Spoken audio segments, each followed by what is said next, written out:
Hiç mənim də bundan çıxıb aldım. Mənim yoxdur. Ona kızların boyusu.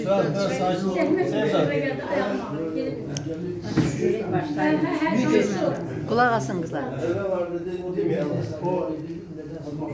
Biz hamımız eyni adamlarıq, ona görə hamımızın fikri, xəyali, arzular hamısı eynidir.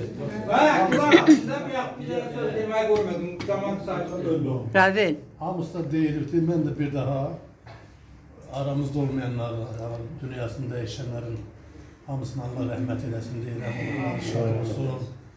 Sonra bizim belə bir kollektiv kimi yetişmemizdə gəlin hamımız təsdiq edək ki, Maysənin rolu daha çox olubdur. Allah ona qəbul Allah ona rəhmətləsin. O da bizim təşkilatlanmamızda çox böyük rol var onun. Belə tədbirlərdə həmişə ön sırada gedirdi, təşkil edirdi. Hamıza yeri gələndə kömək edirdi tələbə vaxtı. Allah rəhmət eləsin hamısına. Bayramlar, digər adını çəkmədi.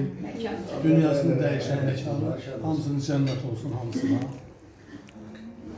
Və doğrudan da bizim qrup qeyri-adi qrupdur deyərdim. Deyəcək çox, məsələn, məzunlar olur, ali məktəb qutarıblar, yürüləkləri olur. Amma biz hamısını qeyd eləmişik. Məsələn, biz indi 3 qrupuq, onlardan da yoldaşlar sağ olsun iştirak edirlər. Bizim o qrupla, o bir qruplarda böyle təşkilatlanma yoxdur, amma bizdə var.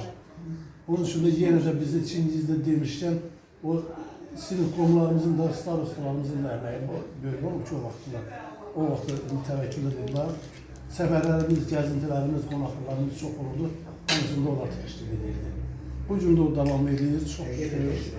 Və mən də sizlə bir yerdə tanış olmağıma, bir yerdə oxumağıma, tələbə yoldaş olmağıma çox şadam. Və sevinirəm ki, nə yaxşı sizə rast gəlmişəm, sizlə oxumuşam, mən də sizlə tələbə yoldaş olmuşam.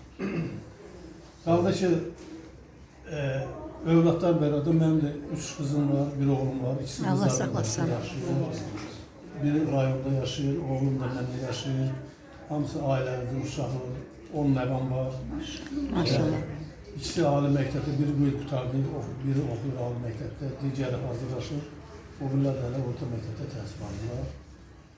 Qaldı arzularıma, arzularım budur ki, ən böyük arzum budur ki, Allah bizə ömür versin, möhlət versin. 55 il birlikdə də görüşə bilək. Bu adi sözdür, yəni 55 ildə görüşüm o demək ki, Allah bizə ona qədər ömür versin, ona qədər yaşayın. Amin ya Allah. Bəli, indi hamımızın problemi var, fiziki cəhətdən, orqanizmdə müəyyən çaşmazlıqlar var. Ben təməkkürlə biz tez gəlmişdik, söhbət edirdik.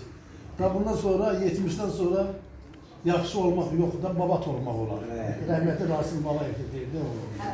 Bir də Rasim Balayev demiş. Bu günümüzə şükür. Belə qoşun yadına qalır. Diğer adamlar iki şeydən qocalır. Bəziləri ayaqdan, bəziləri başdan gəlir problemlər.